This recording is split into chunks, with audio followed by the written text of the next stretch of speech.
Imagine walking into a doctor's office in 1920 and being told that monkey testicles could make you live forever. Sounds insane, right? Well, thousands of desperate men lined up to pay enormous sums for this exact procedure. They called him the miracle worker. The press called him a genius. But history would reveal something far more disturbing. This is the story of Serge Voronoff, the man who convinced the world that animal organs could cure human aging, and the horrific experiments that made him rich beyond imagination. In 1866, a boy named Serge Voronoff was born in Russia. He had no idea that his name would one day be whispered in operating rooms across the globe, or that wealthy men would travel thousands of miles just to let him cut them open. But fate had other plans. Voronoff emigrated to France in 1895 and threw himself into medical studies. He trained under Alexis Carrel, a Nobel Prize winner who had mastered the art of vascular transplant surgery.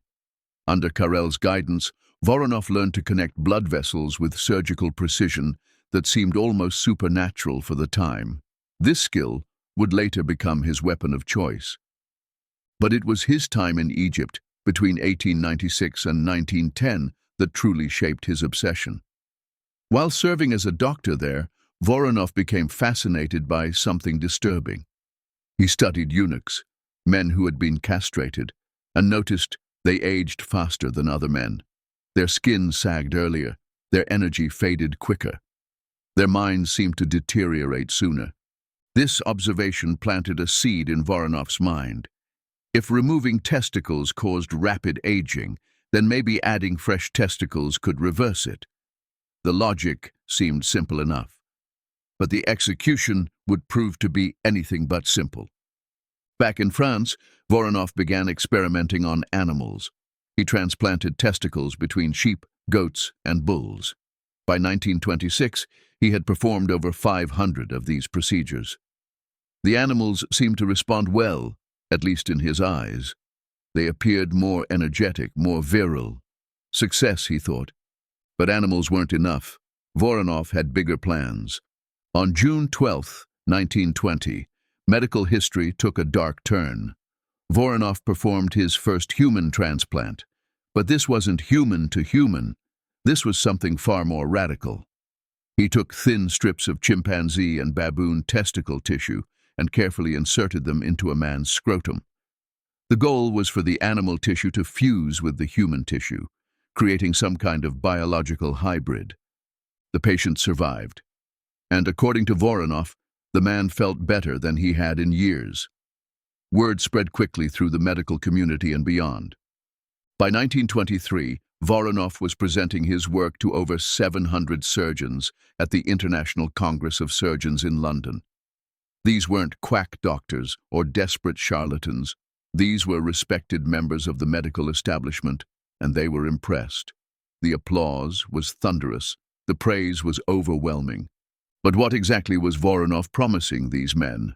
According to his promotional materials, monkey gland transplants could increase memory, boost vitality, enhance libido, improve endurance, sharpen eyesight, and most incredibly, extend human lifespan. He claimed his patients were living longer, thinking clearer, and feeling decades younger. The results seemed too good to be true, but desperate people wanted to believe. Between 1920 and 1940, over 500 French men underwent Voronoff's procedure. Globally, the number reached approximately 2,000. These weren't just ordinary citizens. Millionaires flew in from America. Dignitaries arrived from Italy, Russia, Brazil, Chile, India, Turkey, and Algeria. Money poured in from every corner of the world. But Voronoff wasn't content with just men. He also transplanted monkey ovaries into women, claiming this could prevent menopause and restore youth. Even more bizarre, he implanted human ovaries into monkeys, attempting to create some kind of cross-species pregnancy. The ethical implications were staggering, but in the 1920s, medical ethics were far more flexible than today. The press dubbed him the monkey gland man, and the nickname stuck. Voronoff embraced the fame and the fortune that came with it. He opened a monkey farm near Menton, Italy, complete with a hired circus animal keeper to maintain his supply of test subjects. His lifestyle became legendary. Chauffeurs, valets, mistresses, lavish parties in Paris. He was living like a king while performing experiments that would horrify modern scientists.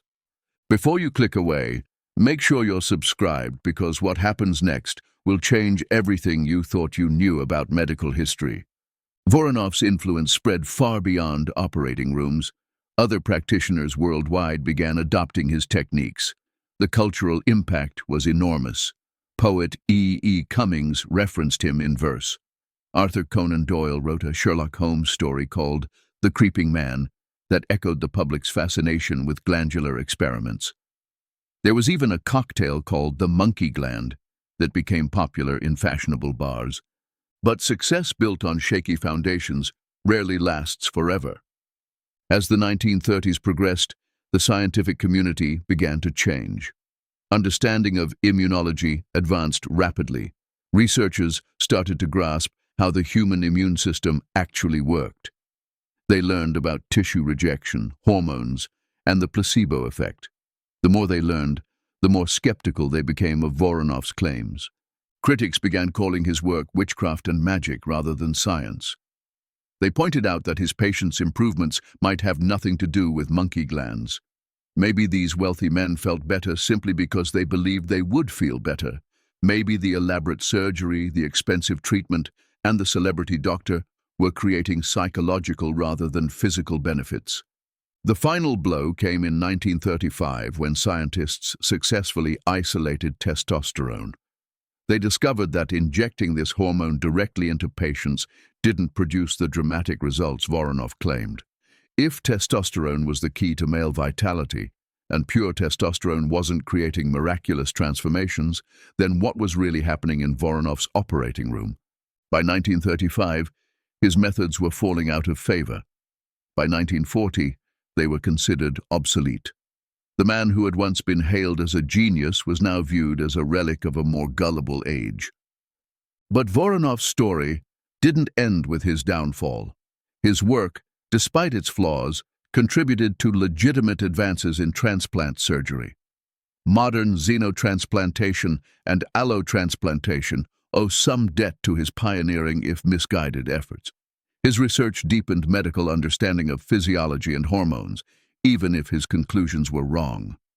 His legacy became a cautionary tale about the dangers of medical hype, celebrity endorsement, and the blurring of ethical boundaries.